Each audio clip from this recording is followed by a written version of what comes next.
사무엘상 4장 12절에서 22절까지의 말씀입니다. 제가 봉독하겠습니다. 당일에 어떤 베냐민 사람이 진영에서 달려나와 자기의 옷을 찢고 자기의 머리에 티끌을 덮어쓰고 실로에 이르니라. 그가 이를 때는 엘리가 길 옆 자기의 의자에 앉아 기다리며 그의 마음이 하나님의 괴로 말미암아 떨릴 즈음이라. 그 사람이 성읍에 들어오며 알림에 온 성읍이 부르짖는지라. 엘리가 그 부르짖는 소리를 듣고 이르되 이 떠드는 소리는 어찌 됨이냐. 그 사람이 빨리 가서 엘리에게 말하니 그때의 엘리의 나이가 98세라. 그의 눈이 어두워서 보지 못하더라. 그 사람이 엘리에게 말하되 나는 진중에서 나온 자라. 내가 오늘 진중에서 도망하여 왔나이다. 엘리가 이르되 내 아들아 일이 어떻게 되었느냐. 소식을 전하는 자가 대답하여 이르되 이스라엘이 블레셋 사람들 앞에서 도망하였고 백성 중에는 큰 살육이 있었고 당신의 두 아들 홈니와 비느하스도 죽임을 당하였고 하나님의 괴는 빼앗겼나이다. 하나님의 괴를 말할 때에 엘리가 자기 의자에서 뒤로 넘어져 문 곁에서 목이 부러져 죽었으니 나이가 많고 비대한 까닭이라. 그가 이스라엘의 사사가 된 지 40년이었더라. 그의 며느리인 비느하스의 아내가 임신하여 해산 때가 가까웠더니 하나님의 괴를 빼앗긴 것과 그의 시아버지와 남편이 죽은 소식을 듣고 갑자기 아파서 몸을 굽으려 해산하고 죽어갈 때에 곁에 서 있던 여인들이 그에게 이르되 두려워하지 말라. 내가 아들을 낳았다 하되 그가 대답하지도 아니하며 관념하지도 아니하고 이르기를 영광이 이스라엘에서 떠났다 하고 아이 이름을 이가봇이라 하였으니 하나님의 괴가 빼앗겼고 그의 시아버지와 남편이 죽었기 때문이며 또 이르기를 하나님의 괴를 빼앗겼으므로 영광이 이스라엘에서 떠났다 하였더라. 아멘.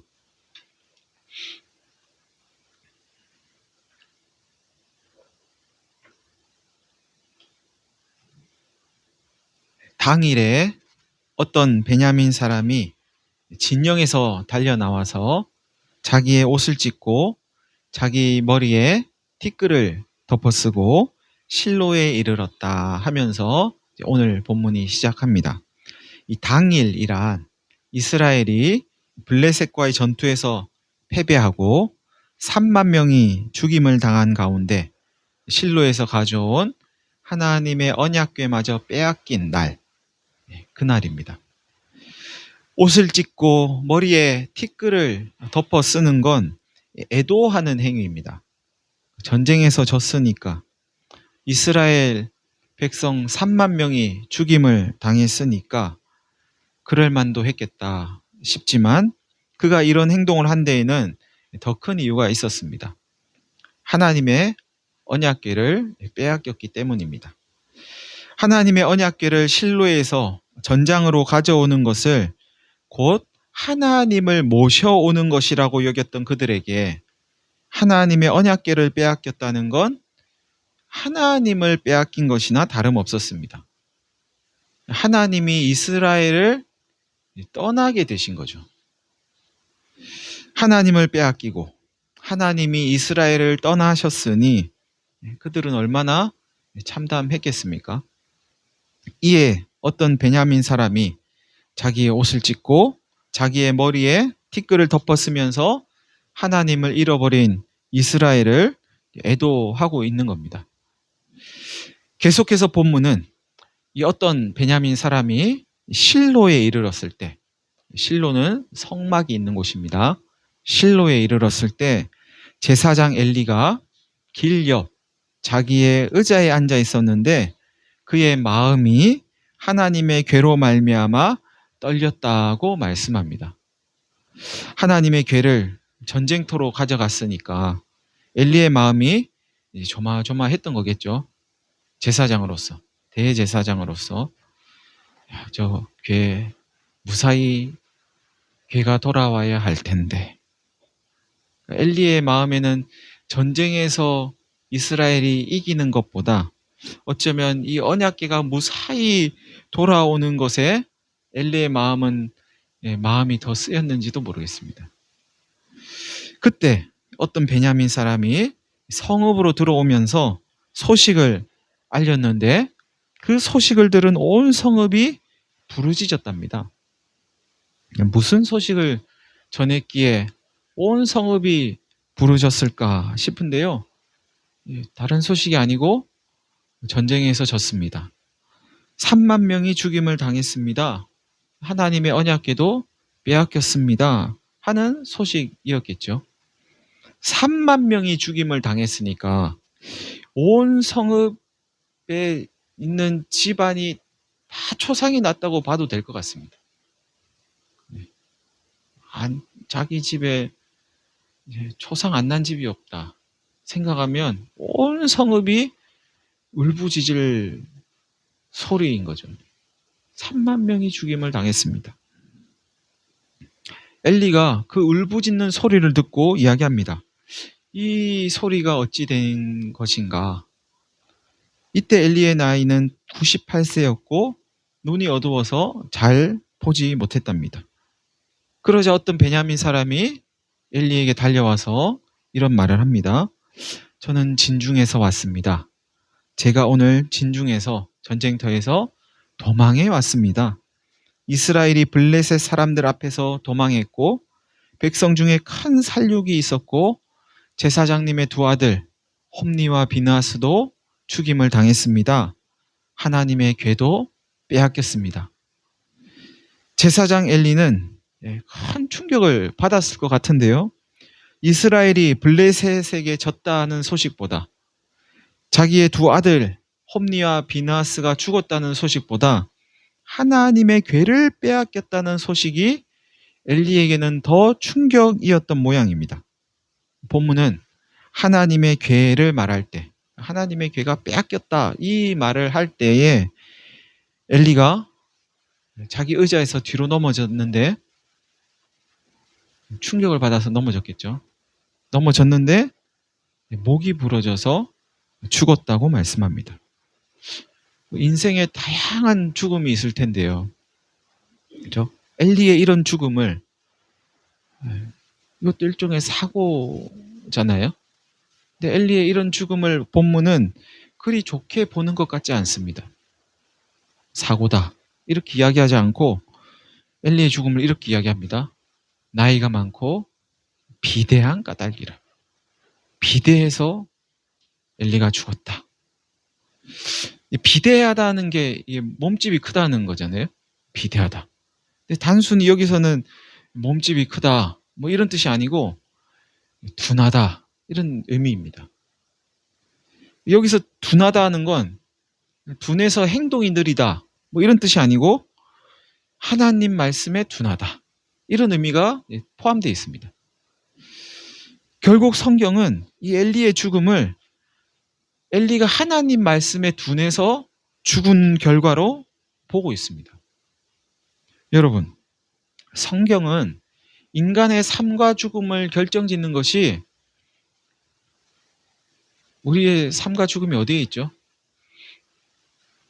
숨에 있잖아요. 숨. 살아있는 거죠. 숨을 못 쉰다. 그러면 죽은 거잖아요. 근데 성경은 인간의 삶과 죽음을 결정짓는 것이 이 숨에 있다고, 이 호흡에 있다고 판단하지 않습니다.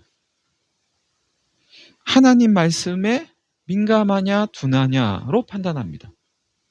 하나님 말씀에 민감하게 반응하면 생명을 얻지만 둔하면 죽음에 이른다고 말씀합니다. 사람이 음식으로만 사는 것이 아니라 하나님 말씀을 먹어야 산다고 말씀하는 이유가 바로 거기에 있는 거죠. 먹고 마시는 것에 마음을 기울이는 것만큼이나 오늘 교회 점심은 뭘까? 마음을 기울이는 것만큼이나 하나님 말씀을 먹는 일에도 마음을 쏟는 저와 여러분이 되시기를 바랍니다. 한편 엘리의 며느리인 비느하스의 아내는 임신 중이었고 해산 때가 가까웠는데 이 하나님의 궤를 빼앗긴 것과 시아버지죠. 엘리 제사장이 돌아가신 것과 자기 남편이 죽은 소식을 들었답니다. 이 가운데 한 가지 소식만 들어도 굉장히 충격적일 것 같은데 설상가상이죠. 엎친 데 덮치고 덮친 데 또 덮쳤어요. 이 소식을 듣고 뭐 평정심을 유지할 수 있는 사람 있겠습니까? 궤를 빼앗기고 시아버지가 돌아가시고 자기 남편도 죽고 이스라엘은 블레셋에게 패하고, 이 비느하스의 아내도 얼마나 놀랐는지 산통이 시작됩니다. 임신한 여성이 놀라면은 그죠? 이 막 충격을 받고 이러니까 그죠? 산통이 이렇게 시작되는 경우가 있는 거죠. 마침내 해산을 했는데 산모의 건강이 좋지 않습니다. 비느하스의 아내가 죽어갑니다. 곁에 서 있던 여인들이 비느하스의 아내에게 이야기합니다.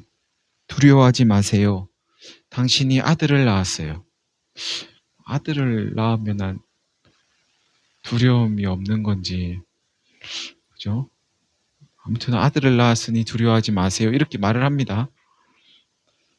비느하스의 아내는 아무런 대답도 하지 않고 그런 말에 아무런 관심도 없고 귀에 제대로 들려오지 않는 거죠. 아마 지금 약간 정신이 지금 왔다 갔다 하는, 정신이 있었다 없었다 하는 그런 상황이 아닌가 싶은데요. 그러면서 한마디를 내뱉습니다. 하나님의 영광이 이스라엘에서 떠났어요. 이 아이의 이름은 이가봇이에요. 이가봇은 영광이 없다, 영광이 떠났다, 영광을 잃어버렸다, 뭐 이런 뜻입니다. 그녀가 아이의 이름을 이렇게 지은 것은 하나님의 궤를 빼앗겼기 때문이라고 설명하면서 오늘 본문은 끝이 납니다. 하나님의 궤를 빼앗겼으니 하나님의 영광이 이스라엘에서 이제 떠났어요. 이렇게 이야기한 거죠.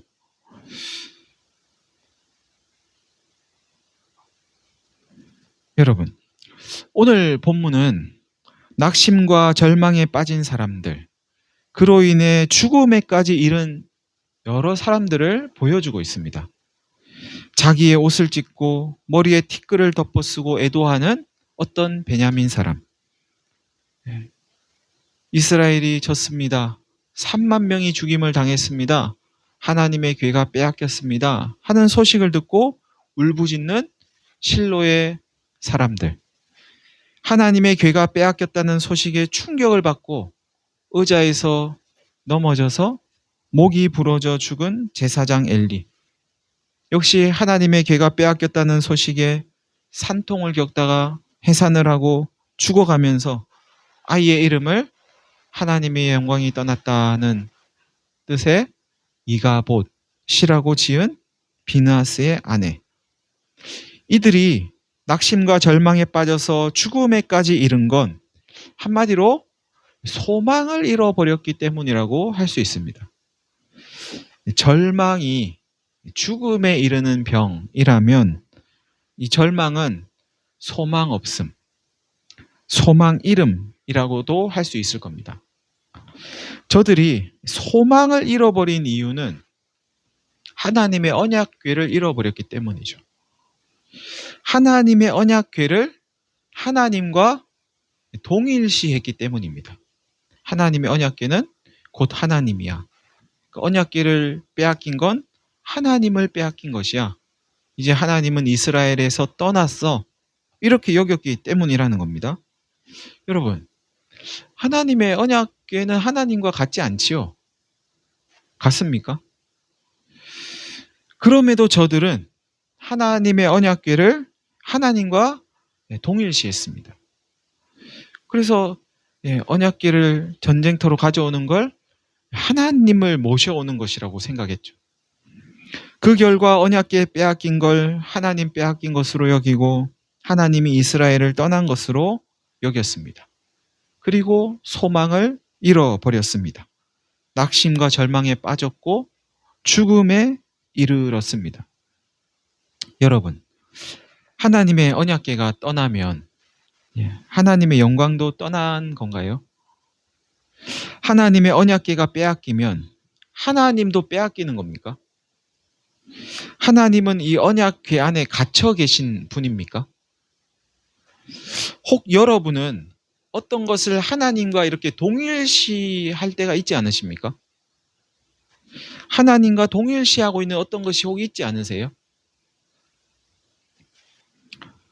자녀의 진학을 하나님과 동일시해가지고 자녀가 원하는 학교에 진학하면 하나님께서 우리 자녀와 함께 하시는 것이고 하나님께서 우리 가정에 머물러 계신 것이고 그렇지 않으면 하나님이 떠난 것이고 취업과 하나님을 동일시해가지고 원하는 직장에 취업하면 하나님이 나와 함께 하시는 것이고 그렇지 않으면 하나님이 떠난 것이고 기도 응답과 하나님을 동일시해가지고 나의 원대로 내 부르짖음대로 응답이 되면 하나님이 나와 함께 하시는 것이고 또 그렇지 않으면 하나님은 떠나는 것이고 나와 함께 안 하시는 것이고 저 멀리 계신 것이고 나와 상관없는 것이고 그렇게 여기는 신앙인들이 있는 것 같습니다. 이걸 조금 다르게 이야기해 보겠습니다. 오늘 본문에 나오는 여러 사람들이 낙심하고 절망하고 소망을 잃어버린 이유는 하나님의 언약궤를 빼앗겼기 때문입니다. 저들은 한마디로 말하면 눈에 보이는 것으로 무언가를 판단하는 사람들입니다. 손에 잡히는 것으로 판단하는 사람들입니다.